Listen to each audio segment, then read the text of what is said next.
Chapter 20. The Day Before Valentine's Day Part 2. Of course, yes.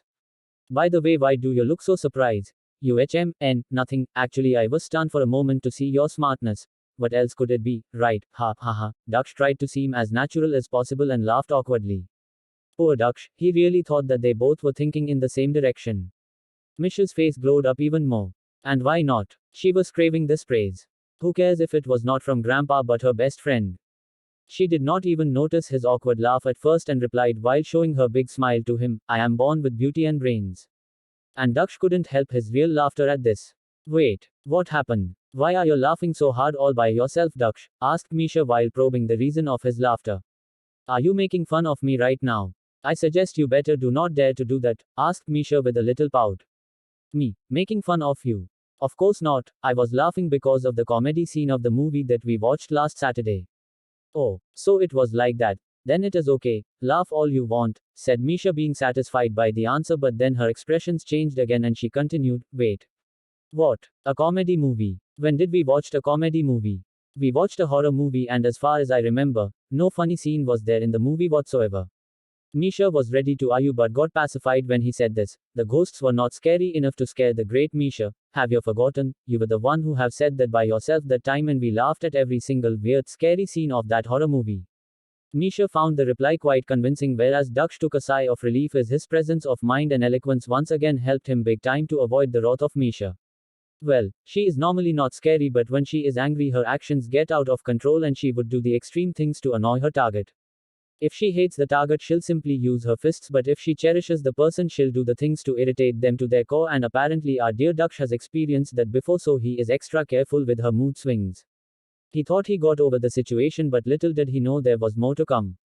They were about to enter their building when John, their neighbor, approached Misha to ask whether she would like to have dinner with him the next day as he has something important to tell her. Misha, being all clueless about the indirect proposal she just received, seemed puzzled at first, but the moment he offered to buy cotton candy for her, she instantly agreed to it, and Daksh's facial expressions became dark. He gave John a death glare, and John was quick to avoid the intense situation by excusing himself for some urgent work. Poor Daksh. He wanted to confront John and claim Misha is only his, but due to his excessive furious feelings, he could not manage to react in time, leading to the missed chance. Since John has already gone, he could only try to talk to Misha now. Misha, I know you like cotton candy, but why do you have to act like a beggar every single time someone offers you something sweet? Said irritated Daksh.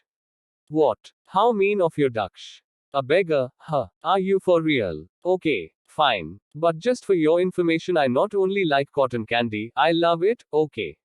And you, being a black bitter coffee obsessed jerk, definitely don't have any right to comment on my sweet tooth.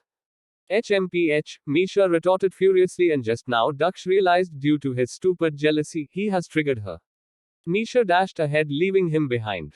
He called her to invite her for dinner at his apartment since it was already half hour past to her usual time to come. She initially refused to have dinner with him, and he knew at this moment that he has to coax her more.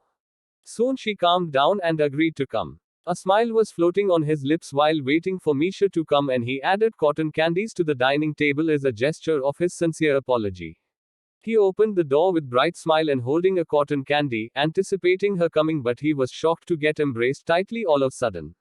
Since the one he was waiting for was not the one hugging him tightly, it's a natural reaction.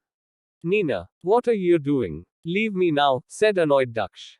Baby, I missed you so much. Didn't you miss me all this while, said Nina. Nina is the daughter of one of the partners of Daksh's parents' business and is head over heels for him. I did not miss you at all. And why would I even do that? You are our business associate and that is it. For God's sake, leave me now. Daksh finally managed to get rid of her embrace, and here comes another problem running after him.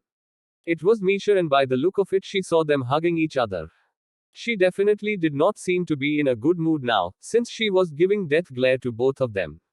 Daksh guessed she got angry again, and soon he got the proof of it as soon as she slammed the door with a massive thud sound.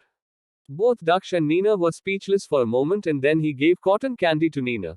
She took it gladly as if it was a present for her, and Daksh rushed to the Misha's apartment. He used her PIN code to enter the apartment. He usually do not enter her apartment without knocking, but when she is angry, entering without knocking is an exception. He got into her room, crossing the hall. She was sitting on her bed munching some candies as she has just decided to eat candy instead of dinner with him. As Daksh entered the room, she gave an angry stare to him and he couldn't help but smirk a little. From his point of view, she was the cutest angry little thing he has ever seen in his life. He sat beside her and asked her why did she glare at him and Nina earlier.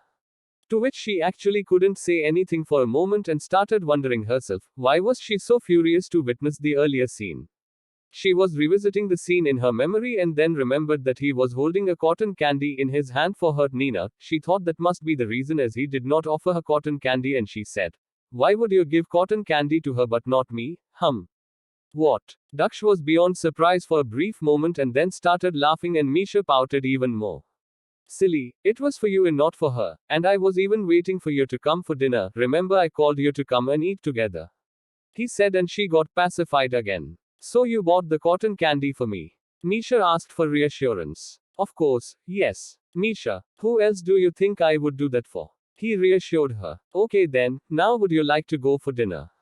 I am very hungry, and I have more cotton candies waiting for you on dining table." "There are more cotton candies. Really? Okay, let's go, hurry," Misha said excitedly, while grabbing his hand and dragging him towards his apartment. All three of them were having dinner now. Nina self-invited herself to the dinner in the name of tasting Daksh's cooking. The atmosphere there seemed a bit weird as Nina was busy trying to flirt with Daksh. Misha was busy shielding him against her flirtatious attacks and side by side glaring at him to warn him, whereas poor Daksh was busy pacifying her Misha and avoiding Nina's advances simultaneously. "Baby, I forgot to tell you, I may join your college soon. Lately my academic performance has been pretty bad, so my dad asked me to be more in your company and learn from you in the future. As you have always been a straight-A student, he really looks up to you," Nina told Daksh. "First of all, I am not your baby, and secondly, where you want to study is your choice and I apparently have nothing to do with it." He declined both her praise and offer to teach her simultaneously with his stone-faced persona. "Oh, come on Daksh, anyways Misha, right, so how do you know him?" Nina said. "We are really close to each other, I am in charge of his body and he is in charge of mine." Misha was cut off by coughing sound of Daksh who has just choked on his water. "Are you alright?" Both Misha and Nina asked him simultaneously. They both saw him first and then gave each other a quick glare. Daksh noticed it but was not really in the mood to create more trouble.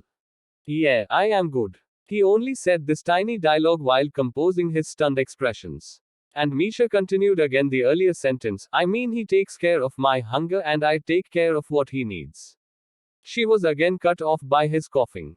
"What is wrong with your Daksh? Why are you choking on your water? How am I supposed to cure your choking when I only know to offer water when someone is choking?" Misha asked and Daksh was just staring at her blankly as if asking her what is she doing.